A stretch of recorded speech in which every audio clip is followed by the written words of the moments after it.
but there is one character that I specifically do not want to get.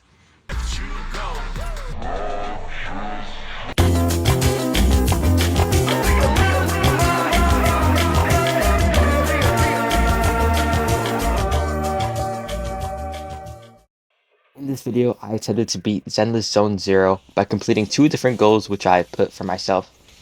Now the first goal was simple. It was simply to get Rena from the free standard character after 50 pulls. But my second goal was a little harder, which was to beat the game in challenge mode in chapter 1, since I heard people saying that the game was too easy, and we're going to find out if that's really true. Now, by the way, if you don't know who I am, I'm actually the rank 1 free-to-play player in Honkai Star Rail. I'm a Kafka main. I'm super well known, so hope that helps you. And let's get into the video. So they start off this game showing us these two brother and sister duo managing a video store, and in the background is a television talking about investigations in a hollow, blah blah blah, and how this is going to bring in business for us. I don't really understand all that, but what I did understand is they let you choose between both characters, and obviously I had to choose Belle. She was, just way cuter than Wise. I'm sorry about Wise, but after that we get to learn about the cunning hairs of Billy, NB, and Nicole, and we get to see how they have a sort of fight with the Red Fang gang, who is looking for the same strong box that they have. But of course the cunning hairs are going to win because they are the main characters.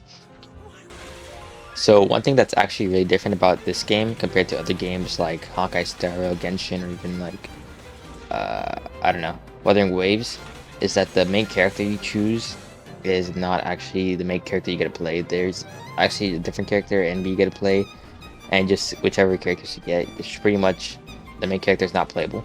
But there's actually a good reason for that, which kind of shapes the way the game is played. So now we have my first introduction to the combat of this game, and there wasn't much in the beginning because you kind of just spam X on everybody. But that's until they bring in Billy, and then you get to learn about the swap mechanics, which is kind of weird. You just kind of swap back and forth between characters instead of like choosing whoever you want immediately. But pretty interesting because Billy kind of just Reaper ults all over the place. But I would say where the real interesting things start to come in is when the main character actually becomes the main character, because Nicole asks them for their help, and this is where we find out the actual abilities of them is some sort of hacker under the name like Faithin. Get the super cool animation, Belle's eyes glow up, and this is where we get to help them in the form of TVs.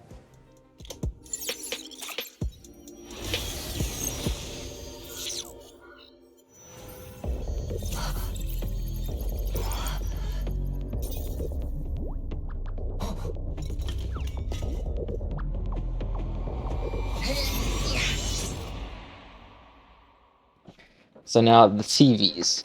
There's a lot of stuff going on about the TVs, about how they just kind of ruin the game, kind of take away from the game. And this is my opinion on them. I think they are absolutely fine. I think they're honestly fine. I played through the TVs. I actually like them. They're different than like regular gameplay, just running around places like other games, which is just a way to differentiate this game from other games. Especially since as the main character you don't actually go on field. This is kind of the version of going on the field. So I mean, as you can see, you just kind of go around collecting coins, secure coins, and there's battles along the way, which are cool.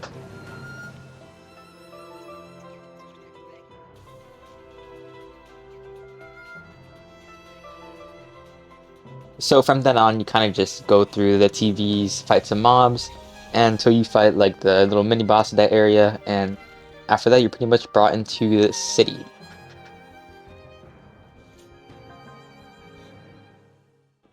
Now the city is definitely one of the selling points of this game. Looking at the nice aesthetics, you got a little doggy that gives you gambling tickets. You got some red dude with mechanical arms as chef. But besides that, there's not like that much to really do with the city. You kind of just buy buffs for yourself and to actually go into the gameplay. But the NPCs are nice to look at.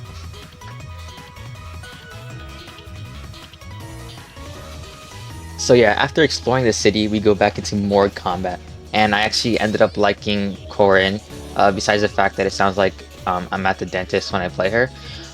But we just continue fighting more enemies until we get to the next big plot point. Now. Right. It's no use.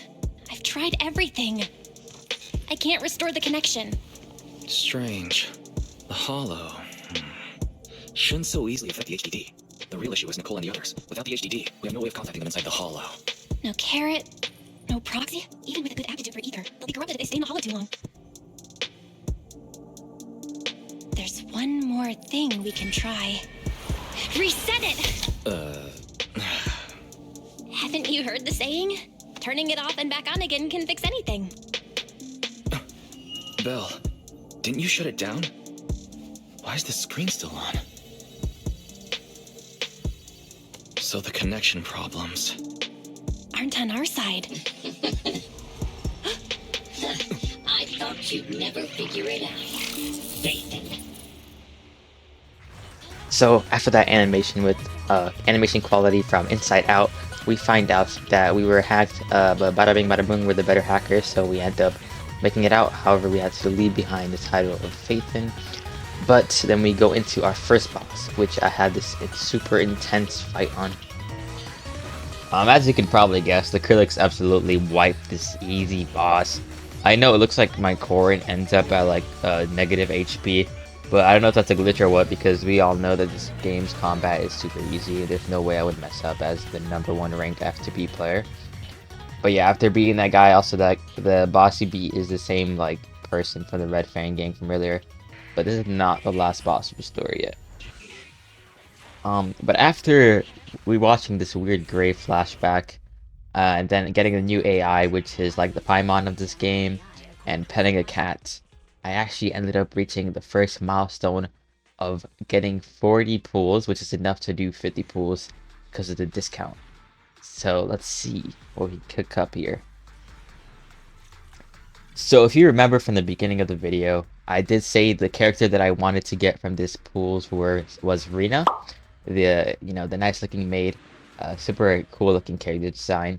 But there is one character that I specifically do not want to get. And if I do get, I will be crashing out, and that is the big fat baby, the cat, like Omara. I specifically don't want that character.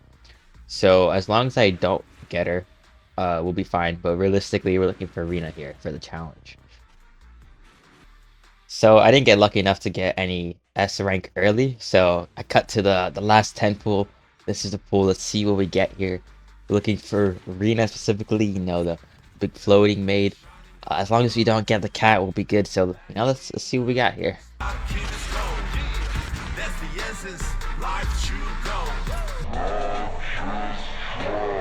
Here I come!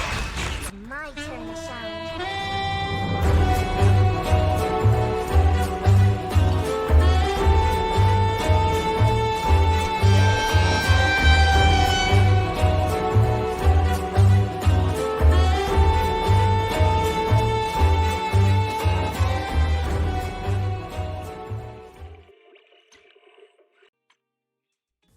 So I don't know if you could tell, I was just a little bit mad, So I kind of just started spending everything I had.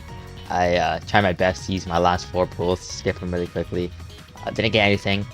I even spent all my premium currency. Didn't get anything.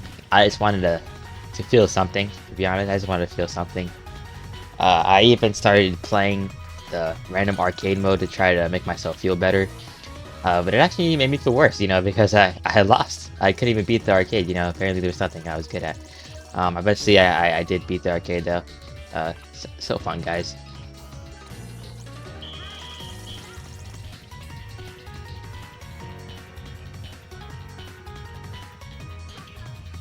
So after, having such a great time pooling, I continue the story, and, lo and behold, who do you know, the big fat baby's right there. But luckily, there's a great part where she almost actually dies to the Korin, the better character.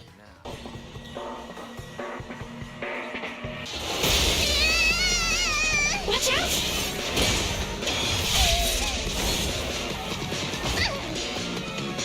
Are you hurt?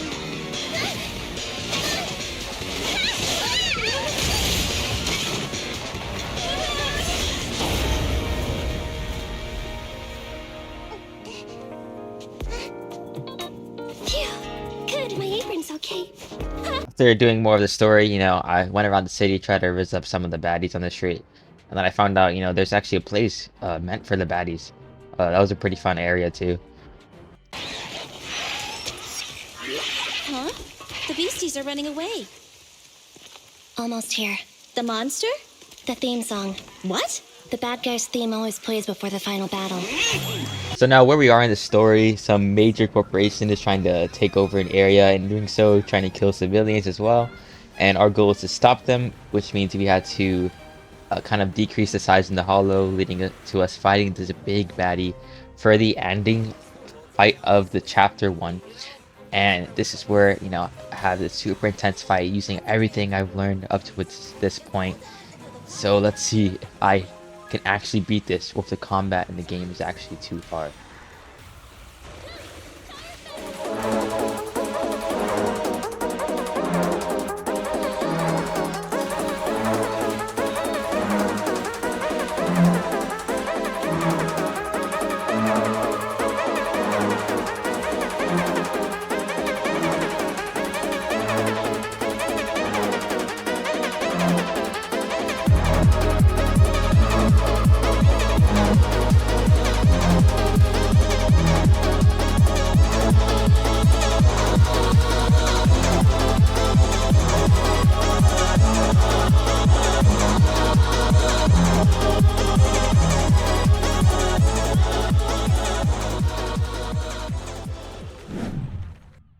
And just like that, we were able to bomb the boss and free this area.